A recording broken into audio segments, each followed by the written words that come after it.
Hi guys, hope you are doing well.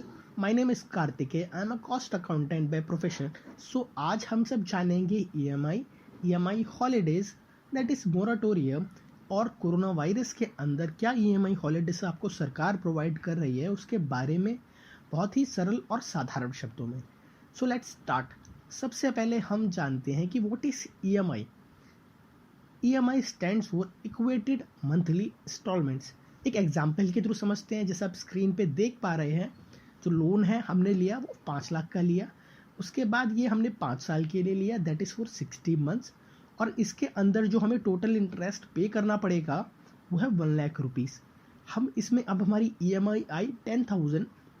जो हमने formula use किया, principal amount 5 lakh rupees plus interest 1 lakh rupees divide by number of months, that is 60. So per month EMI हमारी 10,000 आ गई. So now हम इसके बारे में पढ़ते हैं थ्रू डेफिनेशन.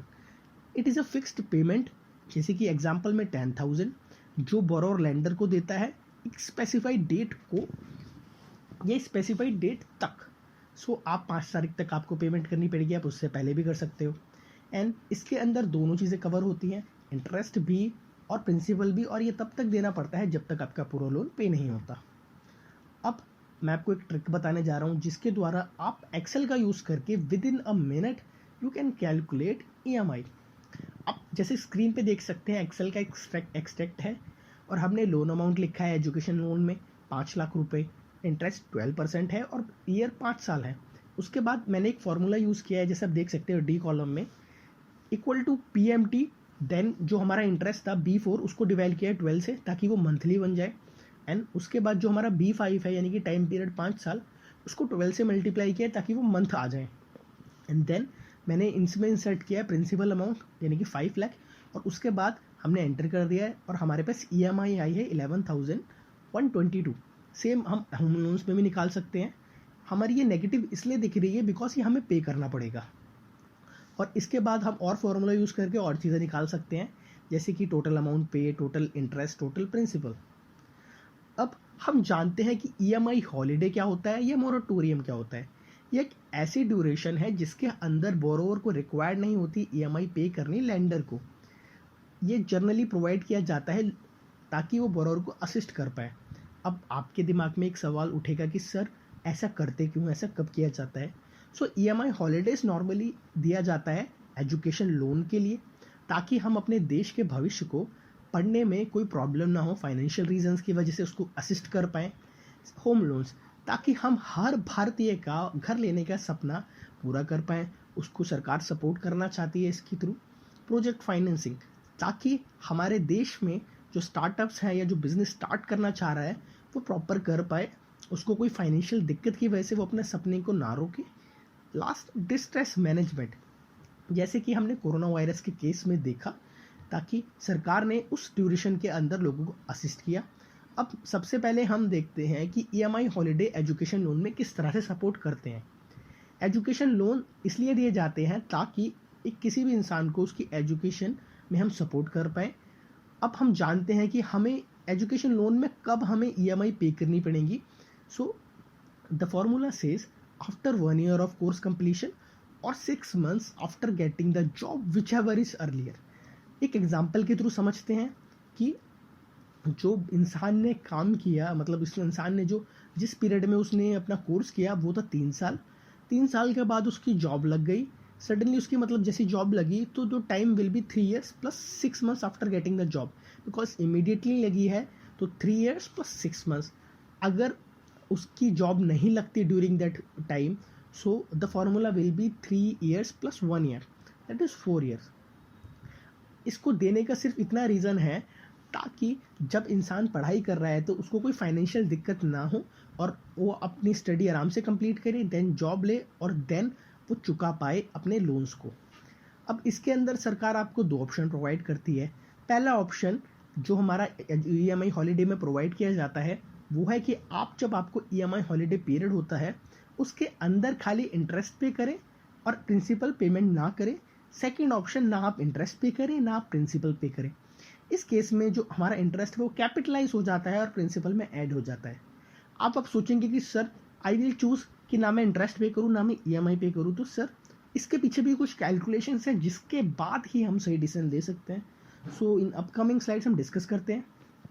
और one more bonus tip guys for you, कि अगर आप मोरेटोरियम पीरियड में इंटरेस्ट पे करते हो तो कई बार बैंक क्या होता है, बैंक आपको कंसेशनल रेट प्रोवाइड करते हैं आपके आने अगले टाइम के लिए. लेट्स सपोज आपका जो 3 साल 3.5 साल का जो आपका मोरेटोरियम पीरियड था उसमें आपने इंटरेस्ट पे किया 10% पे. उसके बाद आप बैंक से डिस्कस करके उसको रेट को रिड्यूस करके 9% भी कर सकते हैं. इसके लिए आप बैंक से डिस्कस कर सकते हैं आपने. अब हम दो ऑप्शंस के बारे में पढ़ते हैं. पहला ऑप्शन जिसमें बंदा इंटरेस्ट पे नहीं कर रहा ना वो प्रिंसिपल पे कर रहा है. उस केस के अंदर आप एग्जांपल देख सकते हैं कि लोन 1 लाख का लिया, इंटरेस्ट 11% था और 2.5 साल का उसका कोर्स का ड्यूरेशन थी. एंड उसको सडनली जॉब मिल गई after doing that particular course, और उसका जो इंटरेस्ट बना 11% से दैट इज 11,000 और 3 साल के लिए सिंपल इंटरेस्ट से वो 33,000 हुआ. So at the end of that moratorium period 1,33,000 will be the amount on the basis of which interest and EMI will be calculated. So 1,33,000 अब उसका लोन हो गया, बिकॉज जो हमारा 11,000 पर मंथ का इंटरेस्ट था 3 साल तक वो 33,000 हुआ और वो कैपिटलाइज हो गया. अब सेकंड केस के अंदर क्या है, वो खाली इंटरेस्ट दे रहा है. सो इस केस के अंदर जो वो इंटरेस्ट था 3 साल का वो 33,000 ऑलरेडी पे कर चुका है. इसीलिए जो उसका मोरेटोरियम का अमाउंट है, मोरेटोरियम के बाद का जो अमाउंट है वो 1 लाख रुपीज़ ही रहेगा और उस पर ही फर्दर EMI और इंटरेस्ट कैलकुलेट होगा. और जो उसकी मंथली EMI बनेगी that will be around 916 rupees. अब हम बढ़ते हैं कि हमारी EMI हॉलीडे होम लोन्स पे. होम लोन हर भारतीय का सपना होता है कि वो घर खरीदे, घर बनाए. सरकार वो उसे समझते हुए उसकी हेल्प करना चाहती है, क्योंकि सरकार समझती है कि जब तुम घर लेते हो तुम्हारे पे ऊपर फाइनेंशियल बर्डन काफ़ी होते हैं. लाइक तुम्हें रजिस्ट्री फीस देनी पड़ती है, तुम्हें ब्रोकिंग चार्जेस देने पड़ते हैं, कई और तरह की फाइनेंशियल तुम्हें पे करने पड़ते हैं. सरकार नहीं चाहती कि उस टाइम तुम पे कोई फाइनेंशियल हार्डशिप हो, इसलिए आपको उस ड्यूरेशन के अंदर EMI हॉलीडेज या मोरेटोरियम पीरियड प्रोवाइड किया गया है. फॉर एग्जाम्पल अगर आपने कंस्ट्रक्शन किया तो आपको 3 साल तक का मोरेटोरियम पीरियड है. और नॉर्मली ये विद इंटरेस्ट होता है, जैसे कि आपने एजुकेशन लोन में पढ़ा, इसमें आपको मोरेटोरियम में खाली इंटरेस्ट पे करना पड़ेगा. इसीलिए इसको प्री EMI इंटरेस्ट पे करते हैं, क्योंकि अभी हमने स्टार्ट ही नहीं किए EMI पे करना, जबकि हम इंटरेस्ट पे करना चालू कर चुके. और वन मोर बोनस टिप, इसमें भी आपके पास विदाउट इंटरेस्ट का ऑप्शन होता है, but you have to check with your bank. And with interest normally easily मिल जाता है, इसलिए प्रेफर किया जाता है. तो अब हम जानेंगे EMI holidays for project financing के बारे में, स्पेसिफिकली MSME. सरकार चाहती है कि हमारे देश में अगर कोई इंसान बिजनेस स्टार्ट करना चाहे, प्रोजेक्ट स्टार्ट करना चाहे, स्पेसिफिकली इंडस्ट्रियल या एग्रीकल्चर, सरकार उसको सपोर्ट करे एंड उसको कोई फाइनेंशियल दिक्कत की वजह से उन चीज़ों को बंद ना करे.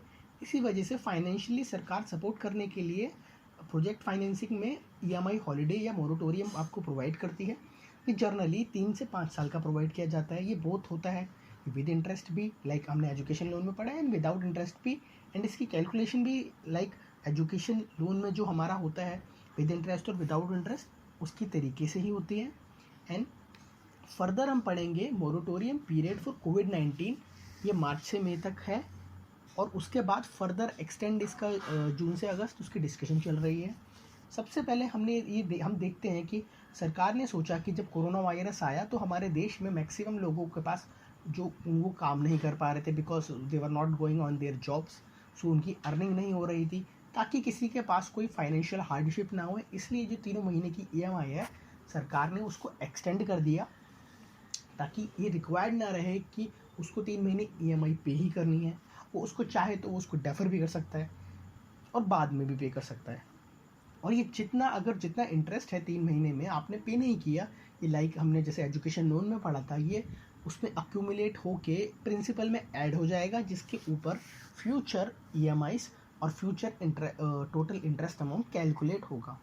सो banks and financial institution customers, उनके पास 3 ऑप्शन होंगे. पहला है ऑप्शन कि वो इंटरेस्ट पे कर रही है ना वो पे कर रही है प्रिंसिपल, दैट इज़ वाई उसकी जो EMI है फर्दर आने वाली वो इंक्रीज़ हो रही है एंड उसका इंटरेस्ट भी इंक्रीज़ हो रहा है. सेकंड थिंग, जो अक्यूमुलेटेड इंटरेस्ट है वो मोरेटोरियम पीरियड के एंड पे कर रही है. थर्ड थिंग, रेगुलरली पे करें। इवन बैंक्स आपको कहते हैं कि आप रेगुलरली पे करो ताकि आप इकोनॉमी को सपोर्ट कर पाओ, अगर आपके पास परचेजिंग पावर है और फाइनेंस है। कुछ इंपॉर्टेंट पॉइंट जो लोग कुछ इंपॉर्टेंट पॉइंट जो जानना इंसान चाहता है कि फर्स्ट थिंग कि अगर आपने इस ऑप्शन को चूज़ किया और ईएमआई 3 महीने तक नहीं पे करी, दैट विल नॉट हिट और that will not effect your CIBIL score. Second thing, अगर आपने 3 महीने तक डिसाइड किया कि मैं 3 महीने के बाद पे करूँगा, आप एक एनपीए भी नहीं होगे। NPA means non performing asset. Even one more bonus tip कि बैंक ने आरबीआई को 3 मंथ फर्दर एक्सटेंशन की बात की है जो जून से अगस्त तक है। इंडियन बैंक एसोसिएशन ने सेंट्रल बैंक आरबीआई को बोला है कि सर प्लीज़ इसको एक्सटेंड कर दीजिए। It is currently lying with RBI and it is highly expected that RBI will extend it सून। आपकी ईएमआई जो उसका ईएमआई हॉलीडे पीरियड है वो फर्दर 3 महीने तक एक्सटेंड हो जाएगा। Thank you, hope you have like the video. Please like, share, comment and अगर आपने अभी तक सब्सक्राइब नहीं किया है तो प्लीज़ सब्सक्राइब कीजिए and hit the bell icon to never miss such videos. Thank you.